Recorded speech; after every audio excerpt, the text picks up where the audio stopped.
Albert Einstein once said, everybody's a genius, but if you judge a fish by its ability to climb a tree, it will live its whole life believing that it is stupid. Ladies and gentlemen of the jury, today on trial we have modern day schooling. Glad you could come. Not only does he make fish climb trees, but also makes them climb down and do a 10-mile run. Tell me, school, are you proud of the things you've done? Turning millions of people into robots, do you find that fun? Do you realize how many kids relate to that fish swimming upstream in class, never finding their gifts, thinking they are stupid, believing they are useless? Well, the time has come, no more excuses. I call school to the stand and accuse him of killing creativity, individuality, and being intellectually abusive. He's an ancient institution that has outlived his usage. So, Your Honor, this concludes my opening statement, and if I may present the evidence of my case, I will prove it. Proceed. Exhibit A. Here's a modern day phone. Recognize it? Here's a phone from 150 years ago. Big difference, right? Stay with me. Here's a car from today, and here's a car from 150 years ago. Big difference, right? Well, get this. Here's a classroom of today, and here's a class we used 150 years ago. Now ain't that a shame? In literally more than a century, nothing has changed. Yet you claim to prepare students for the future? But with evidence like that, I must ask, do you prepare students for the future or the past? I did a background check on you and let the record show that you were made to train people to work in factories, which explains why you put students in straight rows, nice and neat, tell them sit still, raise your hand if you want to speak, give them a short break to eat, and for 8 hours a day tell them what to think. Oh, and make them compete to get an A letter which determines product quality, hence grade A of meat. I get it. Back then, times were different. We all have a past. I myself am no Gandhi. But today, we don't need to make robot zombies. The world has progressed. And now we need people who think creatively, innovatively, critically, independently, with the ability to connect. See, every scientist will tell you that no two brains are the same. And every parent with 2 or more children will confirm that claim.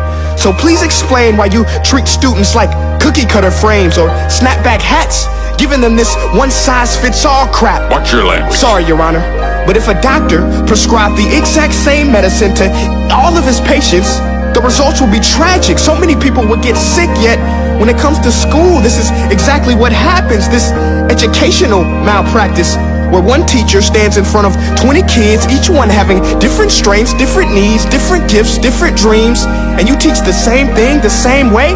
That's horrific. Ladies and gentlemen, the defendant should not be acquitted. This may be one of the worst criminal offenses ever to be committed. And let's mention the way you treat your employees. Objection. Overruled. I want to hear this. It's a shame.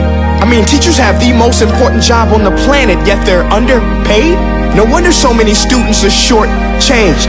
Let's be honest. Teachers should earn just as much as doctors, because a doctor can do heart surgery and save the life of a kid. But a great teacher can reach the heart of that kid and allow him to truly live. See, teachers are heroes that often get blamed, but they're not the problem. They work in a system without many options or rights. Curriculums are created by policymakers, most of which have never taught a day in their life. Just obsessed with standardized tests. They think bubbling in a multiple choice question will determine success. That's outlandish. In fact, these tests are too cruel to be used and should be abandoned, but don't take my word for it. Take Frederick J. Kelly, the man who invented standardized testing, who said, and I quote, "These tests are too cruel to be used and should be abandoned." Ladies and gentlemen of the jury, if we continue down this road, the results will be lethal. I don't have much faith in school, but I do have faith in people. And if we can customize healthcare, cars, and Facebook pages, then it is our duty to do the same for education, to upgrade it, change it, do away with school spirit, because that's useless.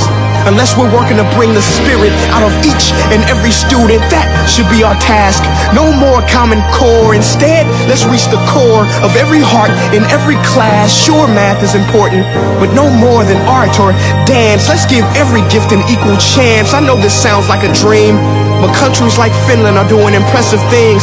They have shorter school days, teachers make a decent wage, homework is non-existent, and they focus on collaboration instead of competition. But here's the kicker, boys and girls. Their educational system outperforms every other country in the world.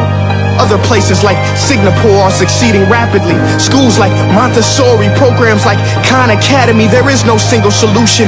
But let's get moving, because while students may be 20% of our population, they are 100% of our future. So let's attend to their dreams, and there's no telling what we can achieve.